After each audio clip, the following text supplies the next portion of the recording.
अगर मैं लेटर लिखा, आपको इतना क्यों ऑब्जेक्शन? बोल दिया आपने बोल दिया to safeguard the interest said outside the house of the parliamentary सारी members. बातें आउटसाइड हाउस हो गई थी। मेरा दायित्व था आपको बताना। CRSF को अंदर लाते हो, मैं फिर CRS को अंदर, क्या हम टेररिस्ट है? ये पहले तो यहाँ के रिपोर्ट से पहले के यहाँ के स्टॉप पार्लियामेंट को प्रोटेस्ट करती थी। It was Parliament Security Service. Nothing is going on record. I'll come on 267. हम माननीय सदस्यों को सेल्फ इंट्रोस्पेक्शन करना चाहिए कि क्या ऐसे काम सदन की गरिमा मर्यादा बढ़ाते हैं। जैसा कि आप सभी जानते हैं, सदन का वह एरिया जिसे आम भाषा में वेल कहते हैं, उसकी एक सैंक्टिटी है और वहां पर एंट्री रेगुलेटेड है। वहां जाकर नारे लगाना, सदन की कार्यवाही बाधित करना सर्वथा अनुचित है। उस स्थान की सैंक्टिटी वायलेट करना सदन की गरिमा गिराने जैसा है। ज्यादा पीछे न जाकर सदन के भीतर पिछले कुछ एक वर्षों में वेल में जाकर की गई कुछ दुर्भाग्यपूर्ण घटनाओं का उल्लेख करना चाहूंगा कि सदन में सदस्यों द्वारा मनोनीत माननीय मंत्रियों, सेक्रेटरी जनरल व टेबल ऑफिस पर द हाउस पर बैठे अधिकारियों से बिल की कॉपी और अन्य महत्वपूर्ण संसदीय पेपर्स छीनकर फाड़े गए, उन्हें उछाला गया। वेल एरिया में चेयर, सेक्रेटरी जनरल की चेयर, टेबल ऑफ हाउस और उस पर बैठे अधिकारियों की सुरक्षा के लिए पार्लियामेंट्री सिक्योरिटी के पर्सनल द्वारा उस एरिया को कार्डन ऑफ करना पड़ा। प्लीज संसद के सुरक्षा कर्मियों का सदन में उपस्थित रहना नई बात नहीं है। आप जानते हैं कि इस सर्विस की न्यू सेंट्रल लेजिस्लेटिव असेंबली के पहले इलेक्टेड भारतीय अध्यक्ष आदरणीय विट्ठल भाई पटेल द्वारा 1930 में डाली गई थी। यह सुरक्षा कर्मी तब से अपना काम कर रहे हैं जो स्पेशली ट्रेंड हैं और किसी तरह के फोर्स का इस्तेमाल न करके अपना काम सदन की गरिमा को ध्यान में रखकर करते हैं। प्लीज, जहां तक सदस्यों द्वारा अपने democratic right of dissent exercise करने की बात है, वह उनका अधिकार है। जहां तक सदस्यों द्वारा अपने democratic right of dissent exercise करने की बात है, प्लीज, यह उनका अधिकार है, पर वह इस सदन के नियमों और परंपराओं के तहत ही अपनी सीट से ही, न किसी अन्य की सीट या सदन के भीतर किसी अन्य जगह से नियम के तहत अगर अपनी सीट पर नहीं है तो माननीय सदस्य द्वारा कही गई बातों को रिकॉर्ड में नहीं किया जाता। माननीय नेता प्रतिपक्ष जिनका लंबा संसदीय अनुभव है से यह अपील करूंगा कि वह विचार करें कि वेल में आना, शोर मचाना, सदन न चलने देना, अन्य सदस्यों को जो सदन में कार्यवाही में भाग ले रहे हैं उन्हें न बोलने देना, कैसे किसी सदस्य का डेमोक्रेटिक राइट को प्रोटेस्ट माना जा सकता है। वेल में जाकर नारे लगाने व अन्य सदस्यों को न बोलने देने पर 1978 में, प्लीज तिरुचि शिवाजी से 1978 में तब के माननीय सभापति ने इसे कॉन्टेम्प्ट ऑफ हाउस की संज्ञा दी थी। 26 अप्रैल 98 को तब के माननीय उपसभापति ने इस प्रकार के कंडक्ट को मोस्ट डिसगस्टिंग कहा था। अगले दिन माननीय सभापति ने इस घटना को रिपल्सिव एंड डिप्लोरेबल कहा था। उन्होंने कॉशन किया, I quote, such an act which brought disrepute to the house would not be tolerated. मैं बता रहा हूं, ये 98 में तब के चेयरमैन ने कहा था, डिप्टी चेयरमैन ने कहा था, आई कोट। इसी तरह 3 मार्च 2008 को जब कुछ माननीय सदस्यों ने वेल ऑफ द हाउस में घुसकर नारे लगाए थे, तब के माननीय चेयरमैन ने इसे रूल्स का वायलेशन बताया। उन्होंने इस सदन द्वारा गोल्डन जुबली ऑफ इंडिपेंडेंस के समय पास किए गए रिजोल्यूशन की तरफ ध्यान दिलाया, जिसमें अन्य चीजों के अलावा हमने यह संकल्प लिया था कि we will refrain from transgressing into official areas of the house और from any shouting of slogans.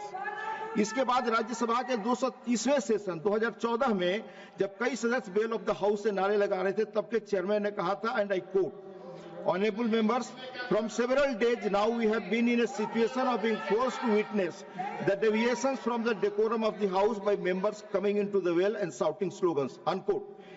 Quote again, entering the well of the house को उन्होंने persistently and willfully obstructing the proceeding of the house कहा, को उन्होंने I quote, grossly disorder conduct in violation of rules and etiquette of the house कहा।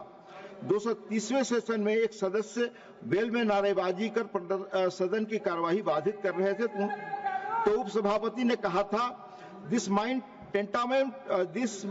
टेंटामेंट to breach of privilege of the house, जिसके लिए माननीय सदस्य ने अनकंडीशनल माफी मांगी। and he also expressed regret for the inconvenience caused to the officers and staff of the Secretariat. दोहराना चाहूंगा कि प्रश्नकाल और शून्यकाल दोनों ही प्रत्येक सदस्य के लिए सरकार को अकाउंटेबल बनाने और लोक महत्व के अर्जेंट मुद्दों को उठाने के लिए महत्वपूर्ण औजार है।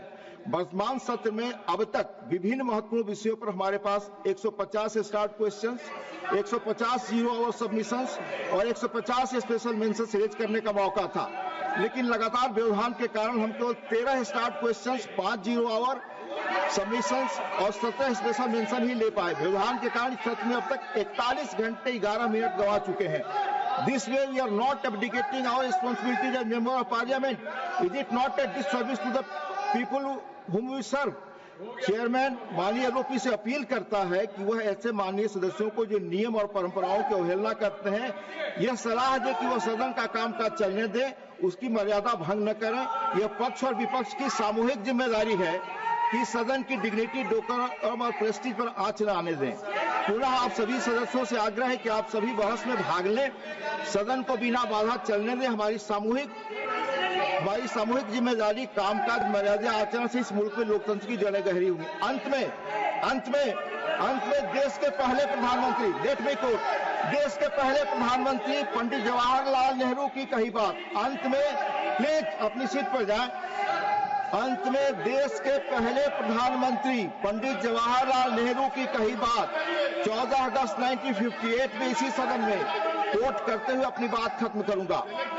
I quote Pandit Jawaharlal Nehru ji, Parliament does set some kind of an example to the rest of the country as we behave here to each other, towards our work, towards the general public, so to some extent others will behave elsewhere, whether in the state legislatures or in the many other organs of self-government that exist in the country, right way down to that foundation of our democracy, the panchayats in the villages. पंडित जी का coat पढ़ रहा हूं, पढ़े आप चुप रहें। When the panchayats will be affected by this poll we set in the sovereign Parliament of India, therefore we on all of us rests this great responsibility, not only to behave as we should behave, but to remember always that a million eyes are upon us, and we may not do something that brings the slightest discredit on Parliament or set a wrong line before the people. Thank you माननीय लोग। Please आप लोग seat पे, मैं माननीय LOP को बोलने की इजाजत दूंगा। आप सब सीट पे जाएं, आप सभी सीट पे जाएं। आप चेयर पे आरोप लगाएंगे, चेयर की भी बात नहीं सुनते। आप चेयर पे आरोप लगाते हैं, चेयर का पक्ष नहीं सुनते। पंडित जवाहरलाल नेहरू जी का कोट में कर रहा हूं। Renuka ji please go back to your seat. आप सीट पर जाएं, आप सभी सीट पर जाएं। माननीय एलओपी को मैं बोल रहा हूं, प्लीज आपका धन्यवाद करता हूं कि please Tiruchi ji, I am allowing you to speak. एक minute only LOP, nobody else, please. No don't create LOP, please. Only LOP, only LOP. अरे सर, मैं आपका धन्यवाद करता हूं क्योंकि आपने बहुत बड़ा ज्ञान हमको दिया जो हम नहीं लिया। मैंने आपसे सर नहीं लिया। हम बहुत से जो रेफरेंसेस थे जो पढ़े नहीं थे, आपने हमको पढ़ाया, इसीलिए आपको धन्यवाद देता हूं। और सर दूसरी चीज, मैंने क्या लिखा आपको, मैंने पढ़ता हूं। I am writing to you on behalf of the opposition parties in Rajya Sabha. We are astonished and shocked at the manner in which CISF personnel are made to run into the well of the House when the members of the exercising their democratic right of protest. We saw this yesterday and we saw this today. As well as has our parliament being reduced to such a level, this is most objectionable and we condemn it unequivocally. We expect that in the future CISF personnel will not come trooping in the well of the House when members are raising important issues of public concern. ये इतना ही लिखा और मैं आपको letter भेजा. Naturally, to inform every members, it is not possible. So I gave press note that I have written like this. One thing, sir, shall I ask you? In last time when Jaitley ji was upper house LOP and Sushma Swaraj ji was Lok Sabha LOP, what they said? उन्होंने क्या कहा? उन्होंने ये कहा disturb करना ये भी एक डेमोक्रेटिक प्रोसेस को स्ट्रेंथन करने के लिए, और ये कोई प्लीज बोले ना, एलओपी जी को बोले प्लीज. वो ये कोई बड़ी बात नहीं. ये डेमोक्रेटिक वे में ही हम प्रोटेस्ट कर रहे हैं और ये करते रहेंगे. ये हमारा राइट है. ये उन्होंने कहा तो अगर मैं लेटर लिखा, आपको इतना क्यों ऑब्जेक्शन? टू सेव बोलिए एलओपी बोलिए, आपने बोल दिया. To safeguard the said outside the house of the parliament. सारी बातें आउटसाइड हाउस में हुई थी. मेरा दायित्व था आपको बताना. सीआईएसएफ को अंदर रहते हो, मैं फिर सीआईएस को अंदर कर दिया. क्या हम टेररिस्ट है? ये पहले तो यहाँ के स्टॉप पार्लियामेंट को प्रोटेस्ट करती थी. It was Parliament Security Service. Nothing is going on record. I'll come on 267.